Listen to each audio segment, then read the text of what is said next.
I am terrific. Hi, this is Amy Hamilton, author of The Project Manager, Life is a Project, and The Consummate Communicator. And I am doing 24 authors in 12 hours today. Oh, thank you, Jené. And I am here with Jené Jackson, the incredible. And she also did a book on a project, but hers is a little bit different than mine. A little bit. And her project is the Oat Project.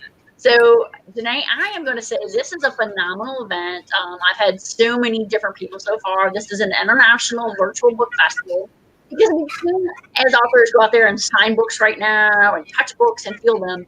So instead, I was like brainstorming with some other authors.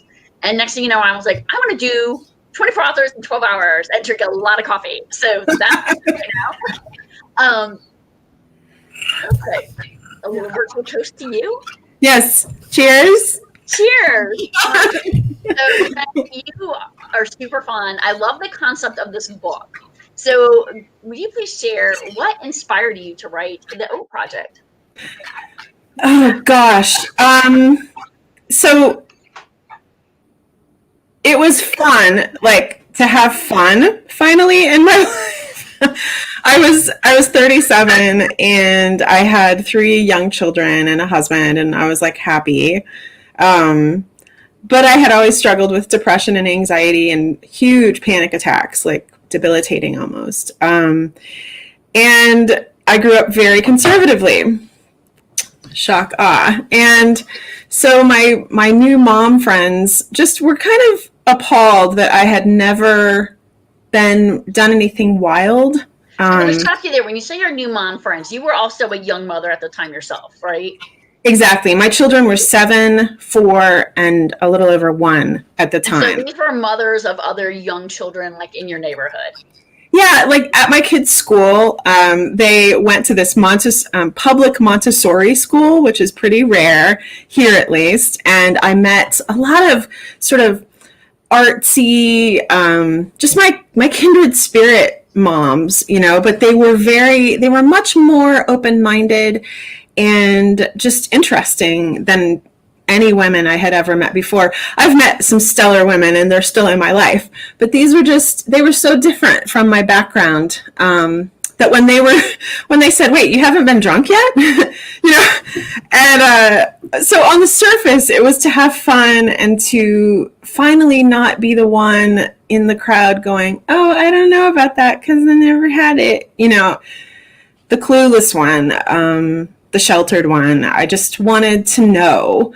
The deeper reason was a little bit probably out of desperation, because everything I had tried to solve my depression and anxiety and the things that I thought were wrong with me, they just hadn't worked. And I know that a part of me was just like, well, whatever, I'm just going to do everything everybody told me not to. Okay. So kind of desperation. And then writing about it made it justifiable in old Jené's brain. So yeah, I couldn't just do what I wanted.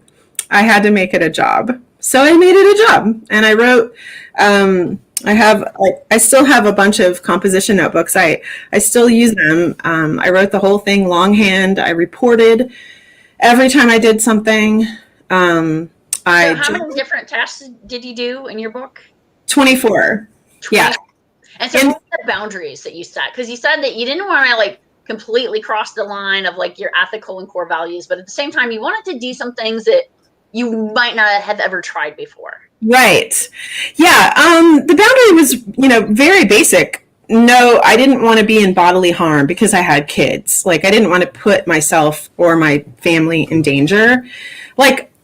The very first thing I did was smoke marijuana, which was not the plan. It was just a scheduling thing. I would never have put drugs as the first thing.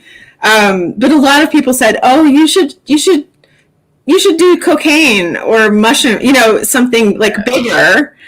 And I was just like, no, I don't think so. No, thank you. It's a little too crazy. So, yeah, basically, the other thing, what was another thing that I skipped?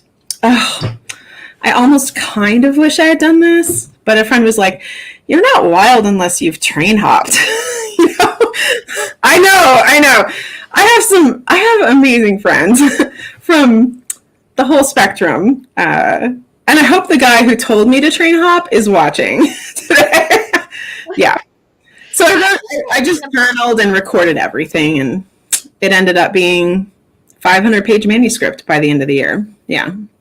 No, but you bring up an important point about how do you free yourself from these restrictions that we place on ourselves and go outside of your comfort zone, but not push yourself so far outside your comfort zone that now you're also to the point of not being happy because you're too far. How did you find the balance? So, it's funny. Nobody's ever really asked me that. I think for me, it was definitely using the format of a project. I was able to really feel in my body, and like, I've never been great at visualization. I'm a very creative person, and imagination just runs wild and, normal, but I just had never been able to use my imagination for my own centering. And with this, I definitely sort of had to imagine, would I regret this later? I will say I had some amazing friends who did several things with me and really helped. So I had sort of a grounding influence. I also lost 8 friends over the summer, so it was incredibly difficult. But yeah, I'm trying to think I don't think there's anything on the list that I wish I hadn't done. But staying grounded, thinking of it like almost gaming, almost gamifying how I push myself forward or I do a new thing, using little, a reward or things like that. For me, it was really very simple. It was, if I don't change, I'm going to be lying to myself every day. Just, and that is sort of essentially unhappy for me. And so, yeah, I just really learned how to try and feel and then extrapolate. I was much better at extrapolating than feeling back then. I'm better at feeling now, No, I think that's some really good points. And as you're talking about this whole point of going outside your comfort zone, making these lists, I think COVID has changed a lot of things for people.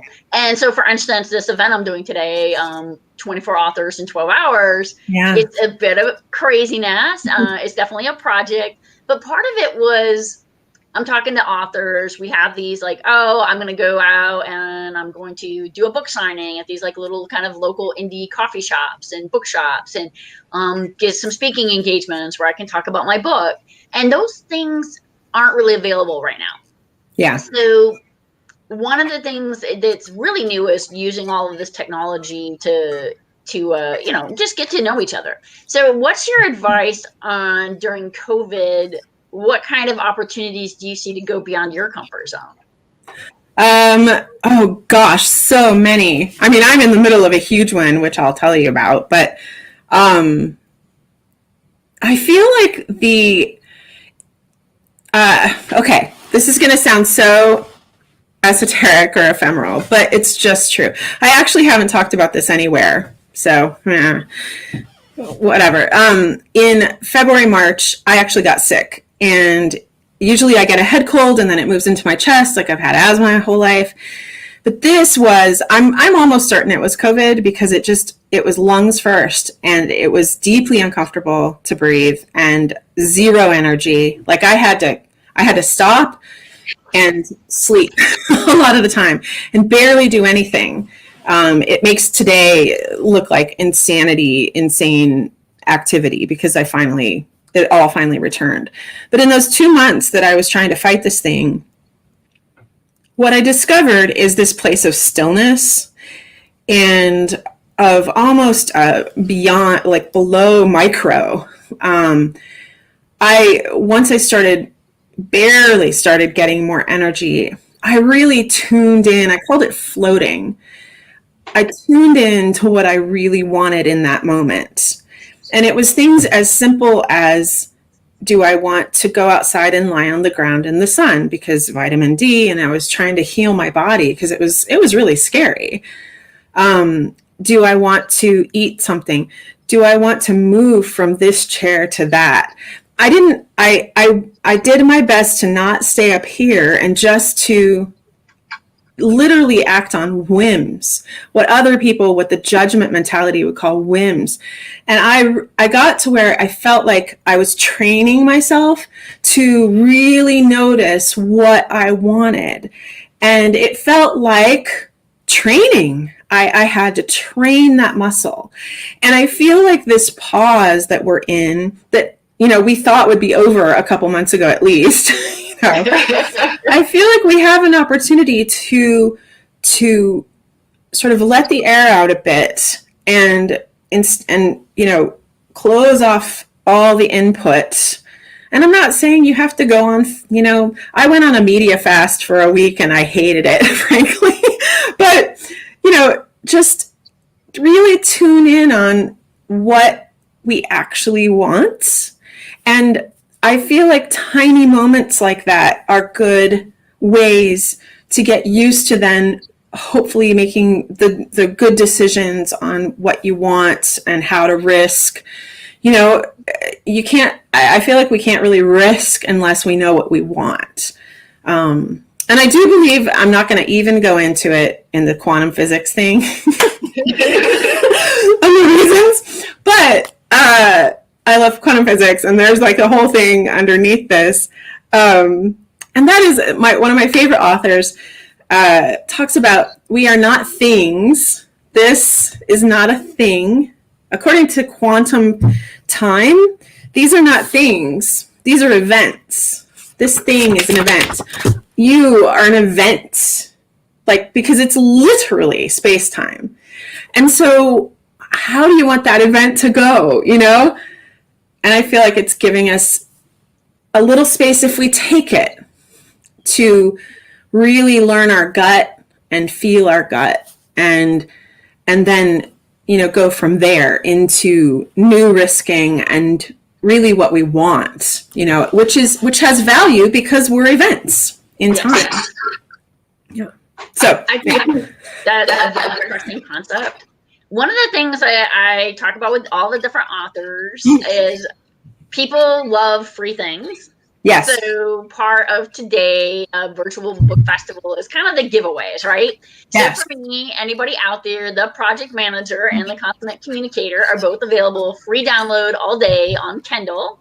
Yes. And so please go out there, download the books, take a look. If you like them, I always describe the project manager as the perfect gift to get a project manager that you don't know or like very well. But you're like, oh, I know this project manager. Oh, a hardback edition of the project manager. So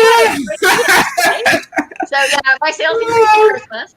But you're almost like a mini project manager yourself as the Oat Project. So you really understand that project management can apply to your day-to-day life. And I can't wait. I haven't been able to read it because of my new project, this other thing that I'll tell you about. But I'm excited about reading your book. I can't wait. Do it. Talk about that, Jené. I am going to put your website banner up on the screen right now. Okay. And it is going to be coming on any second now. But I want you to go ahead and tell us a little bit about your newest project. Gotcha. I'm going to put in the chat window kind of my signature with links and stuff. That's there. And then to put a tail, if you want a book with naked me, that's another story on the cover. There we go. That's my memoir about that summer. And I'm going to steal your tagline for your books. And I'm going to say, if you have a friend that you feel like they need to go through an existential crisis because of reading a book, give them my book. So thank you. It's a great idea. Okay, let me see. Where did I put them? So, uh, speaking of COVID, right? In talking with so many of my artist friends and creators, I'm a firm believer in sort of cross pollination, and I like to do a lot of creative stuff. My first love was singing, and then drawing and painting, and then photography when I was in 8th grade. I started, and I was a sports photographer through school and college. But I've also always been attracted to sort of the abstract and the way light and shadow happen in the world. And I've been meaning in my mind, I've been thinking, I just want to make my photography become something, like something that's every day. That's another passion, to sort of infuse our everyday life with beauty and interesting things. And so I lost my job with COVID, and our store is not reopening anytime soon. And I realized I just need, with some high risk people in my life, I need a way to make money. I need an income stream, besides the books. I am working on sort of a sequel to the Oat Project, as well as something that will not be out for at least a year or two, a science fiction novel that I've been working on a long time. But I'm going to show you, this is the most out there version of what I'm about, of my new company. It's called the Church of Wild Collections, and the Church of Wild is my sort of umbrella for everything I'm going to be doing. The books, the speaking, the blogging. I'll probably be starting a video blog soon. And then this is the store, Church of Wild Collections, and its flagship product, the thing that started it all, they're called yoni flower leggings. So your yoni is the female space, the female orienting space. And the tagline is, women have rarely had control of the space between their legs, and so why not celebrate it with flowers? So this is I call it, can I say, it's the most stamen vaggy. So I know you didn't think you were going to hear that word this morning. Okay, we're just going to go with this. I know. Okay, so they're copies, and I love. This is called the Yoni Flower Hug. These are huge. So the flowers come across, and it's just all flower photography right there. I have a gazillion other sort of non-centered patterns to. I can't wait to launch on the store, but so it's kind of like a celebration of femininity. It's hugely celebrating just that, and taking back, sort of just owning your own control and space, and doing it kind of in a cheeky, beautiful way. I launched with an Indiegogo campaign, the first 8 designs, the flagship collection. It's great. It'll just help fund the store and building the store. And then the store is going to launch in time to order for Christmas. So I am also doing men's leggings. So if you have any men who need a pair of soft, comfortable leggings that celebrate the women in their lives, please get them and show me when you do. So yeah, it's a lot of fun. It's a way to use photography and also keep, we need the energy as writers. Yeah. And for me, it's energy. It's just, it's an energy giver, even though I'm kind of exhausted from being in startup phase. So. Well, I think that you bring up a point about its energy as writers, its energy as readers. All of us are going through this phase right now where people are depressed. It can be hard for people. One of the earlier authors today, Sabi, so phenomenal. He's doing his book launch in November. And so it's called What's Your Plan B? And so a lot of what we talked about was you have this vision, you have this physical store, you go up on stage and you speak. We did so much in physical space. Right. And now we've kind of shifted that, but now we have a global platform. So the neat kind of thing about this event is truly international. I have speakers from Australia, from Europe, from all across the United States. And so you have to look at it as I'm not limiting myself to geography anymore. Right. How do I open up this world? And, this energy, some people are home alone. Some people who weren't prepared for it have young children at home and are trying to telework. So I think that it's this energy that everybody needs right now. Yeah, and really, we're spending our time with ourselves, and with the closest people. My 14-year-old son, my youngest, is hunkered down in his room doing school right now, so he won't bother us. But I'm spending tons of time. I mean, I spent tons of time with my kids before, but even just connecting, here in this way, I have a couple of appointments that I only go to online. And I thought of this as I was taking a walk. A friend of mine that I walk with a few times a week, we laughed at the fact that she had tried to get a Zoom meeting with one of her doctors last year, and they wouldn't do it. They said, no, it's not possible. Yeah. And I feel like this moment is teaching us what is possible and how we can connect, and finding new ways to connect. That's at the heart of it, right? So I'm thankful in ways. I'm not saying I want it to keep going, and I didn't mention this at the beginning of the pandemic. I was like 2 steps from starting a travel retreat company. So that's still, now it's moved down the line once the world opens up, but pivoting is the new superpower, I feel like. And I think we can all do that in ways, whether we have a normal job where you're just telecommuting, right? Or, if something has happened, and thinking of it as income streams can help, I hope. We'll see. I may sell 8 pairs of leggings, Amy. No, but you bring up a great point about whether it's your personal life, your professional life. Like, how do we do this? Like, how do we go out there? How do we have this energy still when we're getting the energy now from around us?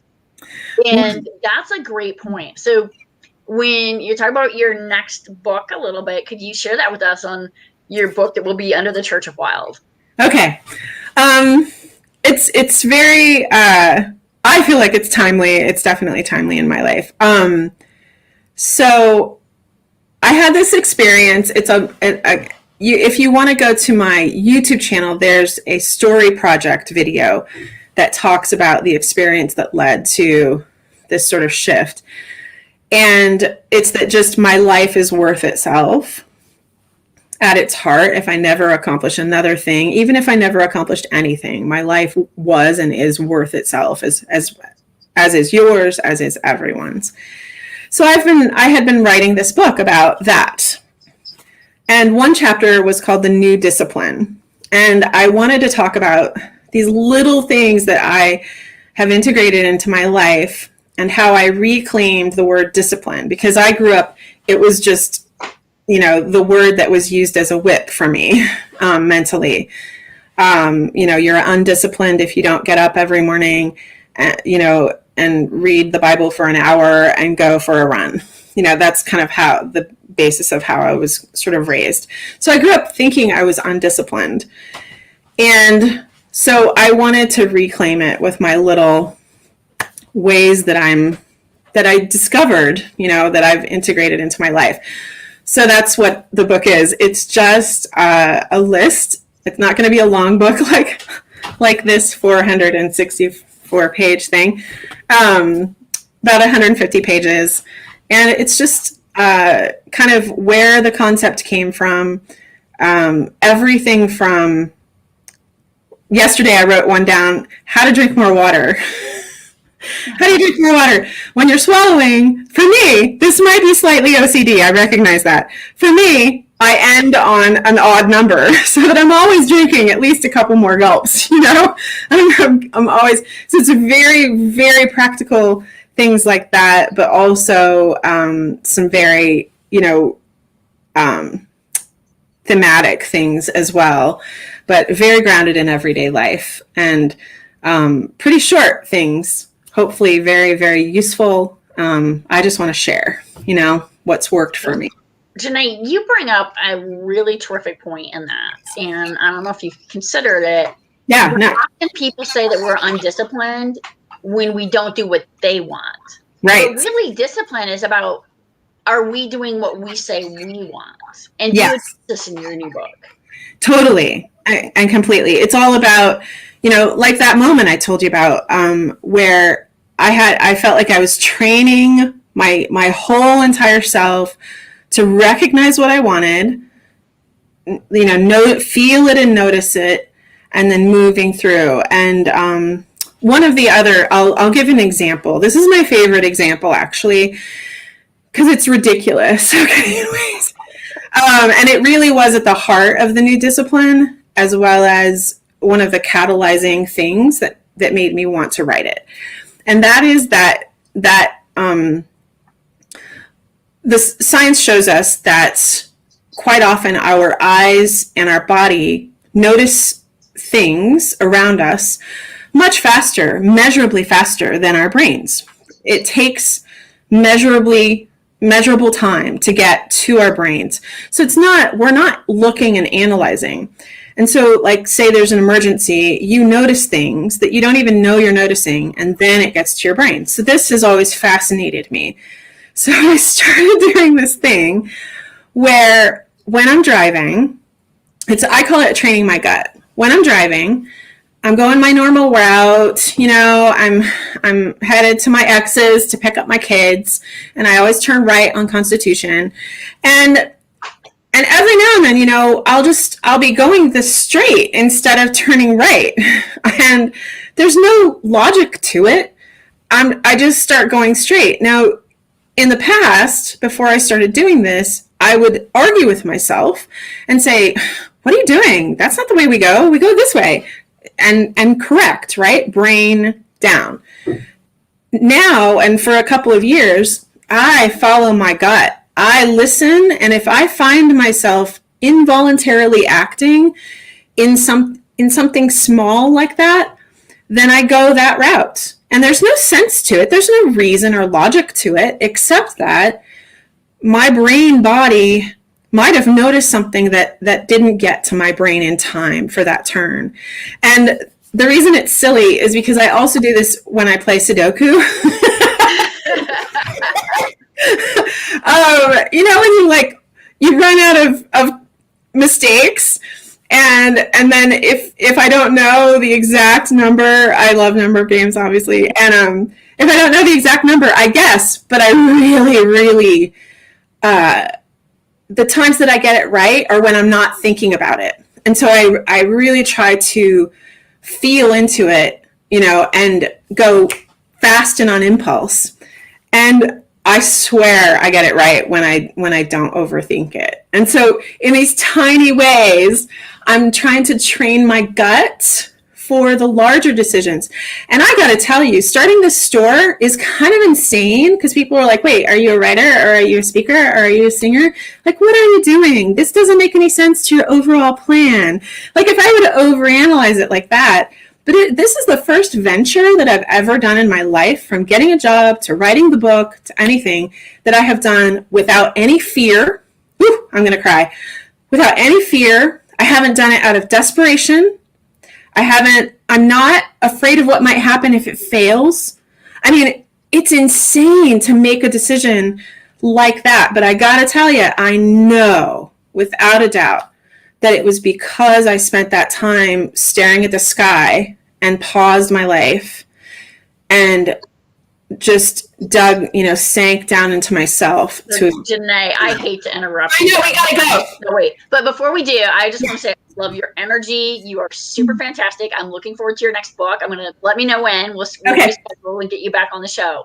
I appreciate you being here. I appreciate the concepts, and so please go out and check out Jené's book, The Oat Project. The Kindle will be free as soon as I can make it free today. Okay, so everybody go check out the Kindle version. Thank you so much, Jené. Thank you. I love you too. Thank you. I'm honored.